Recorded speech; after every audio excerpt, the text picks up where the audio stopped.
Hello students, I hope आप सब अपने घर में अच्छे से होंगे। आज हम शुरू कर रहे हैं geo chapter 1 class 10 resources and development, which is very very important. और इसमें से आई थिंक 10 to 12 मार्क्स का एग्ज़ाम में आपको क्वेश्चन ज़रूर पूछेंगे, तो इस चैप्टर को अच्छे से समझना बहुत ज़्यादा ज़रूरी है। तो आइए स्टार्ट करते हैं रिसोर्स एंड डेवलपमेंट चैप्टर। तो सबसे पहले इस चैप्टर में हमें समझना होगा कि रिसोर्स होते क्या हैं। आपकी बुक में सबसे पहले स्टार्टिंग में ही एक डिफाइन गिवन है जो आपको एज इट इज लर्न करनी है। Everything available in our environment which can be used to satisfy our needs provided it is technological accessible, economically feasible and culturally acceptable can be termed as resource. तो resource क्या होते हैं? Resource होते हैं हर वो चीज़ जो हमारी नीड्स को पूरा करे। इकोनॉमिकल फिजिबल का मतलब है कि वो इतने महंगे ना हो, या फिर हम कहें कि इकोनॉमिकल हो, सस्ते हो, ताकि हर कोई उसको यूज़ कर सके।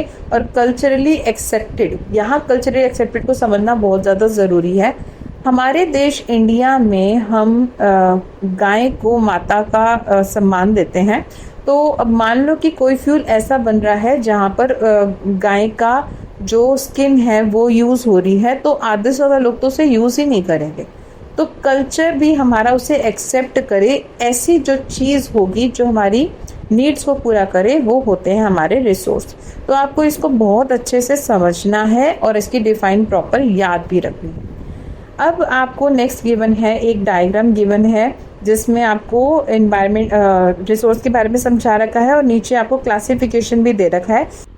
ऑल्दो जो लास्ट ईयर्स की बुक है उसमें तो जो भी इनके क्लासिफिकेशन है उसको अच्छे से क्लियर किया गया है, बट अब लेटेस्ट बुक जो आई है उसमें क्लियर नहीं कर रखा, सिर्फ नेम गिवन है। तो अभी मैं आपको नेम बता रही हूँ, बट मैं इसकी एक वीडियो और डालूंगी शॉर्ट्स में या वीडियो में, तो आपको और भी अच्छे से क्लियर हो जाएगा।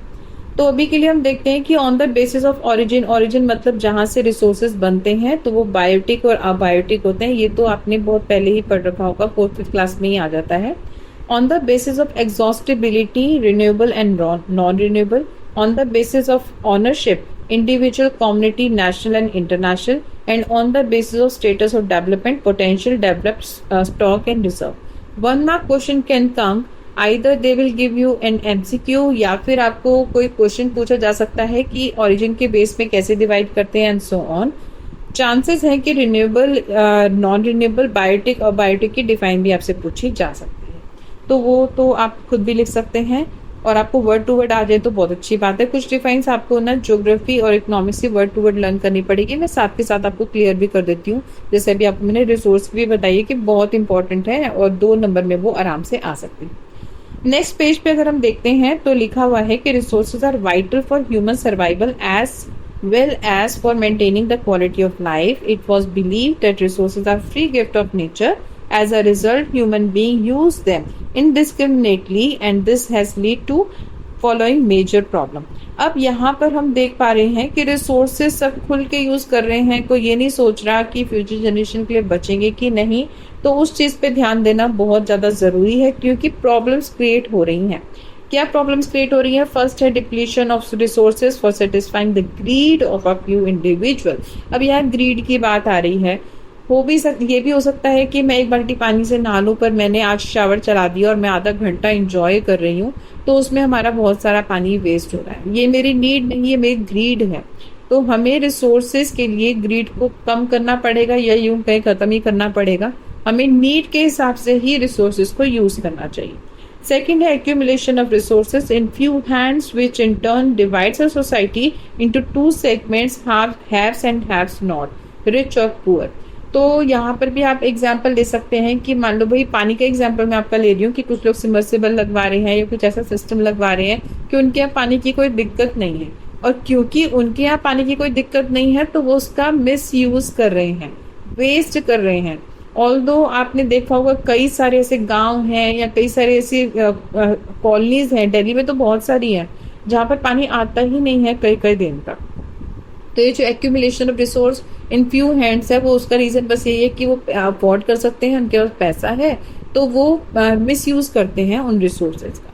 थर्ड है indiscriminate exploitation of resource has lead to global ecological crisis such as global warming, ozone layer depletion, environmental pollution and land degradation.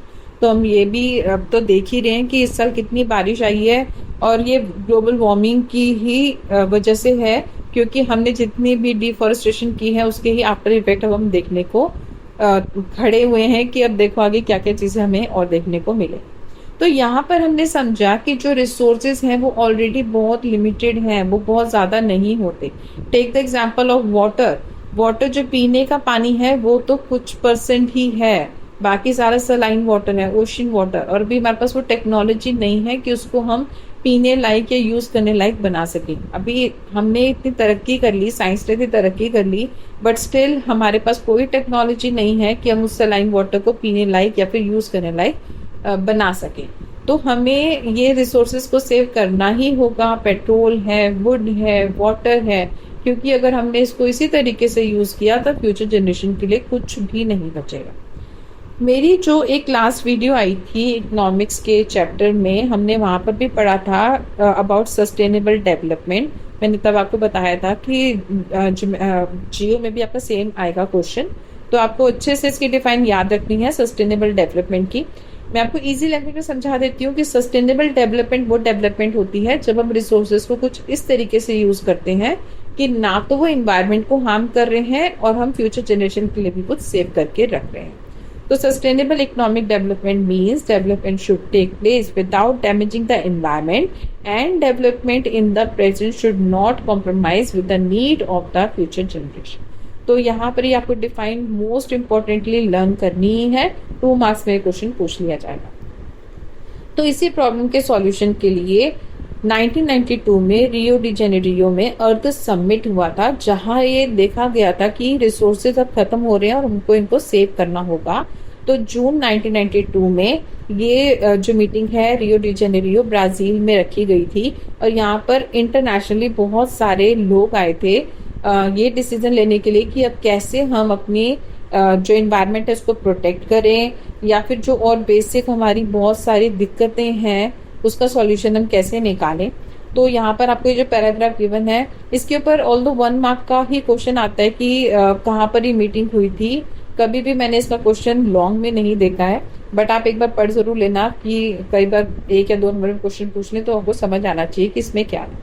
Rio de Janeiro जो समिट हुआ था ये मेनली इसीलिए हुआ था कि जो क्राइसिस हम देख रहे हैं आज की डेट में इन एनवायरनमेंट, चाहे वो ग्लोबल वार्मिंग हो या फिर उससे रेलेवेंट डिफॉरेस्टेशन है, या फिर बहुत सारे इसी तरह के टॉपिक्स इसमें डिस्कस किए गए थे, और साथ में पॉवर्टी वगैरह के टॉपिक भी इन्होंने लिए थे, और इसमें मेजर डिसीजन लिए गए थे। मैं आपको मेजर डिसीजन के बारे में नेक्स्ट क्लास में बताऊंगी कि क्या डिसीजन इसमें लिए गए थे, लेकिन आपको फिलहाल अभी रियो डी जेनेरियो 1992 में हुआ था, इसको ही याद रखना है। तो मैं अपनी नेक्स्ट वीडियो में आपको बताऊंगी कि सस्टेनेबल डेवलपमेंट के लिए वर्ल्ड में क्या क्या काम हुए। So stay tune for my next video. Thank you so much.